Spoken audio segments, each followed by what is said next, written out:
No meio de uma floresta verde no Colorado, algo está acontecendo. As pessoas estão construindo um muro com mais de 100 metros de altura. Não é para conter enchentes, não é para gerar energia e também não é para proteger nenhuma cidade atrás dele. Ele existe para criar uma reserva de água, mas não cria água. Durante 4 anos seguidos, todos os dias, mais de 60 mil toneladas de pedra foram detonadas com explosivos, trituradas e despejadas no corpo da barragem. Caminhões basculantes operam quase 20 horas por dia, 6 dias por semana, no meio da floresta profunda. Tudo foi executado em silêncio e o projeto foi mantido sob forte sigilo. Até recentemente, em 2025, um problema grave surgiu exatamente nesse local. E para resolvê-lo, foi necessário usar centenas de milhões de metros cúbicos de água para submergir todo o vale. E quão grande era o problema para destruir completamente um vale inteiro? Certo? Acompanhe até o final para descobrir qual é o problema e qual solução eles estão enfrentando. A cadeia das Montanhas Rochosas já foi considerada o cofre de água mais seguro do oeste dos Estados Unidos. Em altitudes acima de 2.500 a 3.000 metros, a neve costumava cair em grande quantidade, acumular durante todo o inverno e depois derreter lentamente no fim da primavera e início do verão. Exatamente quando a agricultura precisava de água e quando as cidades começavam a enfrentar escassez. Mas, segundo estudos climáticos, as regiões montanhosas do oeste dos EUA estão aquecendo mais rápido que a média global, cerca de 0,3 a 0,5 graus Celsius por década, por causa do efeito de reflexão da superfície. Em termos simples, menos neve significa solo mais escuro, que absorve mais calor, e assim, a neve tem ainda mais dificuldade para permanecer. Antes, a neve nas rochosas derretia de forma estável entre maio e junho. Porém, dados do USGS e da NOAA mostram que hoje o pico do fluxo causado pelo derretimento da neve chega de 2 a 4 semanas mais cedo em comparação com o século XX. Um exemplo claro. Na bacia superior do rio Colorado, o pico do fluxo antes ocorria no início de junho. Agora, em muitos anos, já aparece no começo ou na metade de maio. Em reservatórios como o Lake Dillon ou o Blue Mesa Reservoir, a água chega cedo demais quando os lagos ainda estão cheios após o inverno, obrigando o sistema a liberar água para evitar sobrecarga. E isso não para por aí. O aumento da temperatura no inverno torna a camada de neve mais fina, mais porosa e menos capaz de reter água. O fenômeno chamado Rain on Snow está se tornando cada vez mais comum no Colorado e em Wyoming. Esses eventos geram enchentes de curto prazo em poucos dias, mas quase não contribuem para o abastecimento de água no verão, porque a água simplesmente passa direto pelo sistema. A água diminui, mas a população continua crescendo. Em apenas 10 anos, de 2010 a 2020, a população de todo o estado aumentou quase 15%. Só na região de Front Range, o corredor urbano que se estende de Denver, Boulder até Fort Collins, o crescimento foi ainda maior, cerca de 16 a 17%. Tente imaginar, uma cidade antiga, tubulações antigas, fontes de água antigas, mas o número de usuários dispara. O que acontece? A consequência é clara. Cada novo morador não precisa apenas de água para uso doméstico, mas também traz consigo moradias, estradas, fábricas, serviços e uma demanda industrial constante por água ao longo do ano. É um cálculo simples e cruel. A demanda aumenta, enquanto a oferta não cresce. De acordo com os modelos de planejamento hídrico do Estado, a demanda urbana e industrial atual já está em cerca de 1,20 km cúbicos por ano.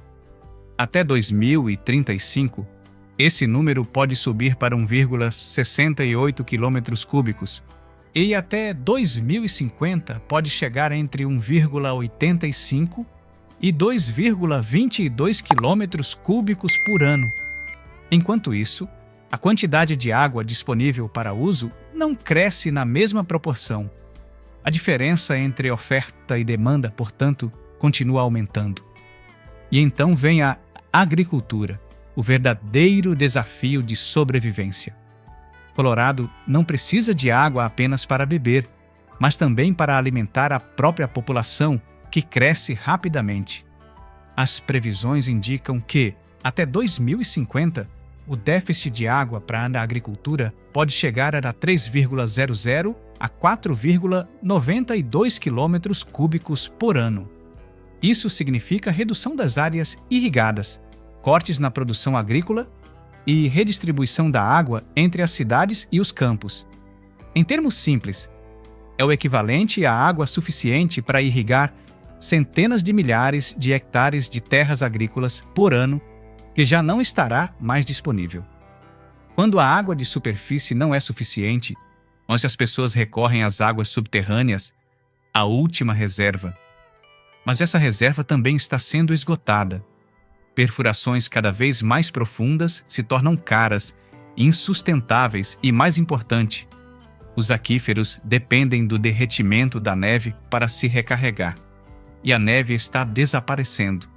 Se nada mudar na forma de usar a água, muitos aquíferos do Colorado podem perder a capacidade de recuperação até 2050. Mas a crise hídrica no Colorado não é apenas uma questão de pouca chuva ou de neve derretendo. Ela também está fortemente presa a leis e à política. O Colorado opera sob a doutrina de Prior Appropriation. Essa lei surgiu no século XIX, quando o oeste dos Estados Unidos ainda era pouco povoado. A consequência é que os direitos de uso da água ficam congelados pela história, e não pelas necessidades atuais. Mesmo que a população de Denver dispare, a cidade não pode simplesmente captar mais água se não comprar o direito de uso de outra pessoa. E não para por aí. O Colorado também está vinculado ao Colorado River Compact de 1922, um acordo que divide a água entre 7 estados e o México, baseado na suposição de um volume de água excepcionalmente alto durante um curto período úmido.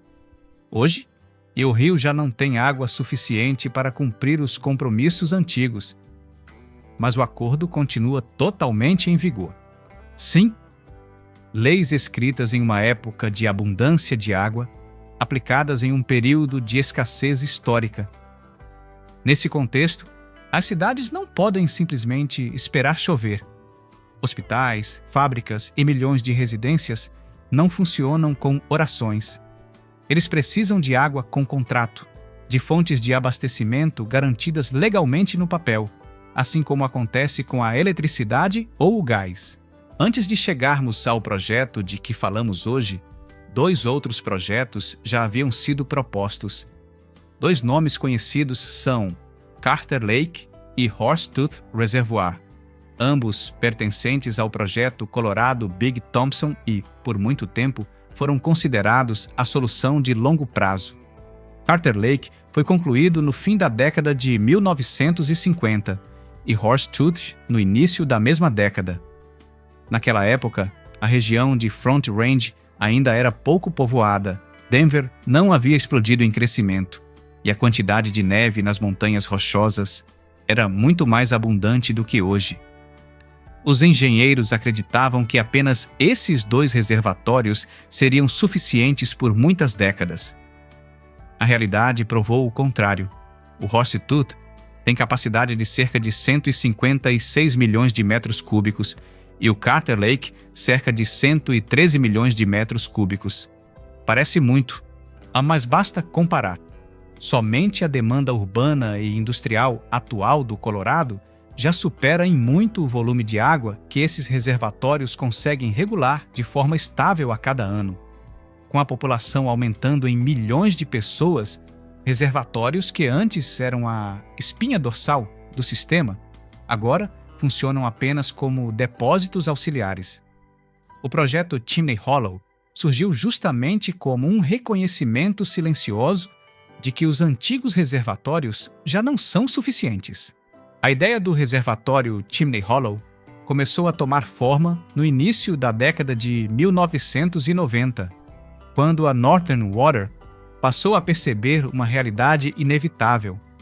O sistema hídrico atual da Front Range havia sido projetado para um Colorado com muito menos habitantes. Naquele momento, a mudança climática ainda não era um tema tão discutido, mas os engenheiros hidráulicos já enxergavam o problema central. Água não falta em termos de volume total. Durante 2 décadas, Chimney Hollow existiu principalmente no papel. Sob a coordenação da Northern Water, uma série de estudos de viabilidade foi realizada. Mapas foram redesenhados várias vezes e a localização foi analisada e ajustada repetidamente. Cada vez que o projeto parecia prestes a começar, era novamente adiado por falta de recursos, entraves legais ou oposição ambiental. Mas, e em todas essas reuniões que se estenderam por décadas, havia uma suposição que nunca foi questionada. A rocha da região era comum, suficientemente segura para a construção de uma grande barragem. Somente no fim da década de 2010, quando a seca prolongada e a pressão populacional se tornaram evidentes, a Northern Water realmente acelerou o projeto. Em 2021, o canteiro de obras de Chimney Hollow foi oficialmente iniciado. Árvores foram derrubadas, explosivos acionados e uma enorme pedreira foi aberta no próprio local para servir à construção. Pare por um segundo para imaginar a escala. Todos os dias, mais de 60 mil toneladas de rocha eram detonadas, trituradas e despejadas no corpo da barragem. Caminhões basculantes operavam quase 20 horas por dia, 6 dias por semana. E somente a atividade de extração local transformou o local na maior operação de mineração do Colorado durante o período de construção. Tudo ocorria em ritmo de projeto emergencial, como se o tempo já não estivesse mais do lado deles. E então, nos últimos anos, quando a água da chuva começou a se acumular atrás de estruturas temporárias e foi levada para análise, os resultados mostraram que o granito da região pode conter níveis naturalmente altos de urânio. Uma descoberta tardia demais. O tipo de rocha autorizado para uso por anos em um projeto de mais de 500 milhões de dólares nunca havia sido totalmente analisado quanto ao risco radiológico para a água potável. Não foi uma falha tecnológica, nem falta de equipamentos. Foi um erro na avaliação de riscos, foco na estrutura, na estabilidade sísmica e no cronograma. Isso enquanto a pergunta mais fundamental foi ignorada. Durante quase 30 anos perseguindo o sonho da segurança hídrica, a Northern Water fez quase tudo conforme os manuais técnicos. Cálculo de capacidade, projeto da altura da barragem, escolha de tecnologia com núcleo de asfalto flexível, avaliação de resistência a vibrações, controle de custos e de cronograma. Em termos de escala, Chimney Hollow supera claramente os reservatórios anteriores do sistema. O lago terá capacidade de aproximadamente 110 milhões de metros cúbicos, equivalente a mais de 40 mil piscinas olímpicas, suficiente para abastecer cerca de 800 mil a 825 mil pessoas em anos de seca. Comparado a Carter Lake ou Horsetooth, reservatórios construídos em meados do século XX, Chimney Hollow é maior, mais moderno e projetado para operar em um clima muito mais instável. E se Carter Lake e Horsetooth são como reservatórios de geração antiga, Chimney Hollow é promovido como o reservatório do século XXI. Mas aqui está um detalhe frequentemente ignorado. Chimney Hollow não cria água nova. Ele apenas desloca a água no espaço e no tempo. Muitas pessoas ouvem construir um reservatório e pensam mais água disponível. Na prática, não é assim. Chimney Hollow não gera sequer 1 metro cúbico de água. Ele apenas armazena o excedente dos anos úmidos para uso nos anos secos. E há uma consequência muito importante. Se a sequência de anos secos se prolongar, o reservatório também não terá água suficiente para armazenar. e pode acabar se tornando um reservatório caro, porém vazio. Chimney Hollow também depende totalmente do Colorado Big Thompson Project, a verdadeira espinha dorsal de todo o sistema. E o CBT é um projeto de transposição de água através das montanhas rochosas, levando água do lado oeste, Western Slope, para a Front Range, onde estão Denver, Loveland, Longmont e diversas outras cidades. Em termos diretos, sem o CBT, Chimney Hollow não pode existir. Esse reservatório armazena apenas o excedente do CBT. Sem excedente, o reservatório permanece vazio. E aqui está o ponto sensível. Durante décadas, o lado oeste do estado demonstrou insatisfação porque sua água vem sendo constantemente puxada para o leste. Chimney Hollow, apesar de estar na Front Range, aumenta essa tensão. De quem é a água? Quem está sacrificando o quê? A barragem principal de Chimney Hollow tem cerca de 107 metros de altura, mais de 300 metros de comprimento e foi projetada para armazenar quase 109,8 milhões de metros cúbicos de água. Para uma comparação rápida, esse volume equivale a mais de 40 mil piscinas olímpicas. Colocada no meio da floresta, essa escala é suficiente para transformar completamente a geografia de um vale. Você consegue imaginar o tamanho dessa parede de água? A maior diferença da barragem está no seu núcleo de concreto asfáltico, uma tecnologia rara nos Estados Unidos. O motivo não foi fazer diferente por fazer. A área de construção apresenta pequenas vibrações sísmicas, mas não possui argila de qualidade suficiente para um núcleo tradicional. Trazer argila de longe elevaria muito os custos. O asfalto acabou se tornando a escolha obrigatória. Aí ele tem uma vantagem importante. É flexível, elástico e capaz de se autosselar quando surgem microfissuras, reduzindo o risco de infiltrações ao longo do tempo. Em termos simples, em vez de um bloco rígido que pode rachar, eles optaram por uma espinha dorsal, capaz de se adaptar aos movimentos do solo. O processo de construção é o que realmente mostra a dimensão colossal do projeto. Antes de erguer o corpo da barragem, a equipe precisou remover uma enorme quantidade de solo e depois injetar cimento para reforçar a base, criando uma fundação estável. Somente o núcleo de asfalto foi construído em 512 camadas de concreto asfáltico, uma sobre a outra, com controle constante de temperatura e compactação. Se a temperatura saísse do padrão, toda a camada precisava ser refeita. Imagine a pressão de tempo e precisão ao repetir esse processo. 512 vezes. O corpo da barragem e suas estruturas associadas utilizaram mais de 22 milhões de toneladas de rocha. Para atender a essa demanda, uma pedreira foi aberta no próprio canteiro de obras e operou com capacidade de até 63 mil toneladas por dia, transformando o local na maior operação de mineração do Colorado durante o período de construção. No pico das atividades, cerca de 500 trabalhadores atuavam diariamente. Explosões de dinamite, caminhões basculantes entrando e saindo sem parar, compactadores vibratórios funcionando o tempo todo. Dá para imaginar o nível de barulho por lá. Pouca gente presta atenção na barragem secundária, também chamada de barragem de Sela, mas na prática, sem ela, todo o sistema de Chimney Hollow não funcionaria como foi projetado. Essa barragem tem apenas cerca de 12 metros de altura, muito mais baixa que a principal, porém o seu papel é vital. Ela fecha uma espécie de cela natural no relevo.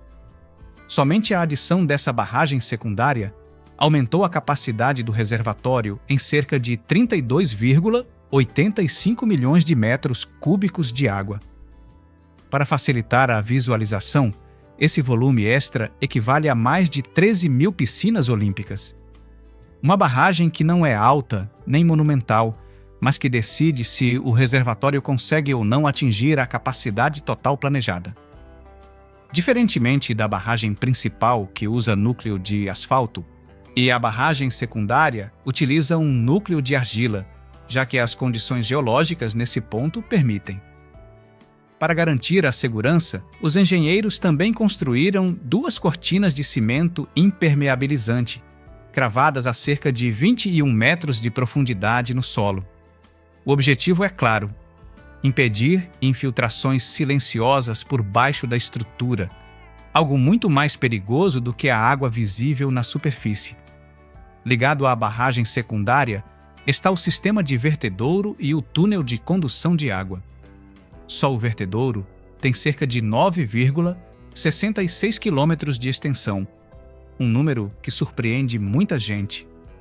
Em períodos de chuva intensa ou degelo repentino, esse sistema define se o reservatório consegue reter a água ou se precisa liberar. E se essa liberação será controlada ou poderá causar problemas a jusante. Todos nós sabemos que um grande reservatório não resolve automaticamente uma crise hídrica. O que transforma Chimney Hollow em uma ferramenta, e não apenas em um grande volume de água parado, é o sistema operacional que o acompanha: vertedouro, túneis e rede de tubulações de controle. Sem esses componentes, por maior que seja o reservatório, ele não teria utilidade prática. Primeiro, o vertedouro. Chimney Hollow possui um canal de concreto com mais de 9,66 quilômetros de extensão. Um número que soa mais como o comprimento de um rio artificial do que de uma estrutura auxiliar. O volume de concreto usado aqui é enorme, porque a função do spillway não é apenas liberar água, mas liberar o excesso de forma totalmente segura. Em períodos de chuva intensa ou degelo repentino, se a água não for retirada do reservatório a tempo, a pressão sobre a barragem aumenta rapidamente, e no mundo das barragens, liberar água com poucas horas de atraso pode ser a diferença entre segurança e desastre. Em seguida, vem o sistema de controle de entrada e saída. Essas estruturas de concreto têm quase 20 metros de altura e funcionam como as válvulas do coração de todo o reservatório. A partir delas, a água desce por um túnel de concreto com mais de 600 metros de comprimento e depois segue por uma rede de tubulações com cerca de 1,8 metro de diâmetro, que se estende por mais de 2 quilômetros. Esses números deixam claro que não se trata de um sistema secundário, mas da espinha dorsal, operacional de Chimney Hollow. O ponto-chave é o seguinte: todo esse sistema está conectado diretamente ao Colorado Big Thompson Project, CBT. Em outras palavras, Chimney Hollow não distribui água sozinho para as cidades. Após a marca de 2025, o projeto terá que entrar em uma fase de inspeção e testes que pode durar de 2 a 3 anos. Cada componente será testado: o vertedouro, as válvulas de controle, os túneis e a pressão da água sobre o corpo da barragem. No mundo das barragens, ninguém se arrisca a simplesmente ligar o sistema imediatamente. Um pequeno erro pode custar a segurança de toda a região adjacente. Por isso, o início mais cedo previsto para a operação é 2027, e isso apenas no cenário mais favorável. Então, de que forma Chimney Hollow é esperado para salvar a situação? O papel dele é muito claro: um reservatório estratégico. O lago vai armazenar o excesso de água nos anos mais úmidos e liberar nos períodos de seca. A meta é cerca de 9,7 bilhões de galões de água, o suficiente para atender entre 800 mil e 825 mil pessoas em 12 cidades e regiões, além de organizações associadas. Parece impressionante, não é? Mas lembre-se, tudo depende de haver água excedente para armazenar. Além da água, o projeto também traz benefícios indiretos. Do ponto de vista econômico, a construção gera centenas de empregos diretos por dia e movimenta toda a cadeia local, de empreiteiras e transporte até serviços de alimentação e hospedagem. A longo prazo, Uma fonte de água mais estável permite que as cidades invistam e se expandam com mais confiança. No campo do lazer, a área do reservatório terá entre 16 e 19 quilômetros de trilhas para caminhada, mountain bike e cavalgadas. Barcos sem motor e pesca serão permitidos, mas com regras rigorosas. Pode haver cobrança de taxas e serão proibidos camping, pernoite, barcos motorizados e a construção de pieres. No entanto, desconcluir a construção não significa ter água pronta para uso. Os testes são longos e, especialmente, a questão do urânio presente nas rochas da base pode atrasar o fornecimento de água até 2027 ou até mais. Sim, você não ouviu errado. O problema surgiu, mas ficou oculto por 2 anos. Em 2023, durante a inspeção de poças de água da chuva acumuladas atrás de estruturas temporárias da barragem, as amostras analisadas começaram a mostrar sinais incomuns. Naquele momento, não houve anúncio público, coletiva de imprensa, nem alerta urgente. Tudo foi registrado apenas como um detalhe técnico que precisava de monitoramento adicional. Somente em 2025, a conclusão completa foi divulgada. O granito presente no próprio canteiro de obras contém urânio natural. Não é urânio introduzido pelo ser humano. Não é resíduo industrial. Não é erro de construção. É urânio que já estava ali, na base geológica. Algo que não pode ser removido nem substituído. O problema passou a ser realmente sério quando o reservatório se preparava para começar a armazenar água. E à medida que o nível sobe e permanece em contato prolongado com a rocha de base, o urânio pode ser lixiviado para a coluna d'água. Especialistas alertam que o período inicial é o mais sensível. A concentração de urânio pode ultrapassar os limites seguros para a água potável antes que o sistema alcance um estado natural estável. Não se trata de um cenário hipotético, mas de um risco já observado em outros lugares. Por isso, foi tomada uma decisão de freio de emergência. Não fornecer água à população até que a avaliação seja concluída e exista um plano claro de redução do urânio, totalmente aprovado pelas autoridades. 2 opções foram rapidamente colocadas na mesa. A primeira é a diluição. Misturar essa água de Chimney Hollow com outras fontes para reduzir a concentração de urânio abaixo do limite permitido. Esse método é mais rápido, mas depende totalmente da disponibilidade de água adicional.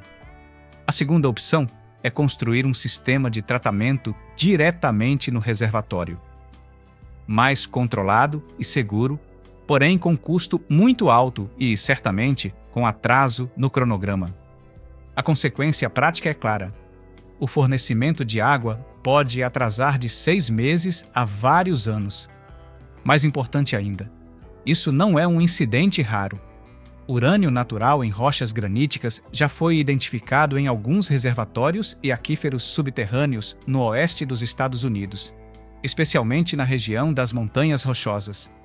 Em outras palavras, não é falha técnica, não é concreto de baixa qualidade, nem erro de projeto. É o resultado de um risco geológico que sempre existiu.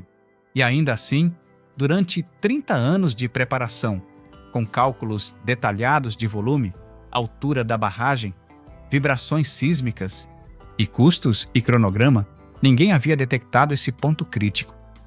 Depois do freio brusco em Chimney Hollow, o Colorado não pôde simplesmente ficar parado. A crise hídrica continuou crescendo e o estado passou a apresentar novas propostas. E 2 nomes em destaque mostram claramente o conflito entre urgência, risco e política: Gross Reservoir e Pure Water Colorado. Primeiro, o Gross Reservoir, localizado no condado de Boulder. Do ponto de vista técnico, trata-se de um plano extremamente ambicioso. Elevar a barragem em cerca de 40 metros, transformando um reservatório do meio do século XX em um novo supercofre de água. A capacidade passaria de 1,8 para 5 bilhões de pés cúbicos, quase triplicando. o suficiente para abastecer mais de 1,5 milhão de pessoas em Denver e nas áreas vizinhas. A construção começou em 2022, utilizando tecnologia de concreto compactado a rolo, mais rápida e mais barata e já aplicada em várias grandes barragens ao redor do mundo. Parece perfeito, não é? Mas o preço a pagar dividiu a opinião pública de forma intensa. Para ganhar mais capacidade, o projeto vai inundar mais de 1.700 acres de floresta, o equivalente a milhares de campos de futebol, e cortar cerca de 500 mil árvores. Grupos ambientais alertam que o fluxo das nascentes do sistema do Rio Colorado pode ser afetado a longo prazo. Os processos judiciais se arrastaram por anos. Em 2025, um tribunal federal exigiu uma nova avaliação ambiental, embora tenha permitido a continuidade da construção da barragem. O resultado é um paradoxo familiar. A barragem está sendo erguida, mas o reservatório talvez nem possa ser enchido. Essa cena parece familiar? A obra avança, o dinheiro já foi gasto, mas o futuro continua incerto. Ou do outro lado está o Pure Water Colorado, um projeto muito menor, com menos escavadeiras, menos explosões e praticamente sem necessidade de derrubar árvores. O foco do Pure Water não é encontrar água nova, e sim reutilizar a água já existente. A água de esgoto doméstico passa por tratamento com ozônio, microfiltração, osmose reversa e luz UV, até atingir os padrões estaduais e federais para consumo humano. Para convencer o público, a equipe do projeto fez algo bem próximo da vida real. Usou a própria água tratada para produzir cerveja e vinho em eventos públicos. É potável e, ainda por cima, saborosa. Uma comparação rápida ajuda-se a visualizar. O Gross Reservoir é como construir um cofre maior, mas precisando quebrar as paredes da casa. O Pure Water é como reciclar dinheiro antigo em dinheiro novo, menos grandioso, porém mais sustentável. Qual é o problema? O Pure Water depende de financiamento estável e vontade política. Basta uma onda de rejeição do tipo do vaso para a torneira para que o projeto seja congelado. Por fim, a história da água no Colorado revela uma verdade difícil de engolir. Não existe solução perfeita. Construir barragens maiores não cria água nova. Reciclar água exige confiança e tempo. Chimney Hollow, Gross Reservoir ou Pure Water são apenas maneiras de adiar a sede, não são milagres. A grande pergunta continua no ar. Estamos administrando a água ou correndo contra o tempo? Se você fosse o Colorado, escolheria grandes barragens, água reciclada ou um caminho completamente diferente? Deixe seu comentário compartilhando a sua opinião e inscreva-se no canal para continuar acompanhando com a gente essas histórias ambientais que parecem distantes, mas estão muito mais próximas do que imaginamos.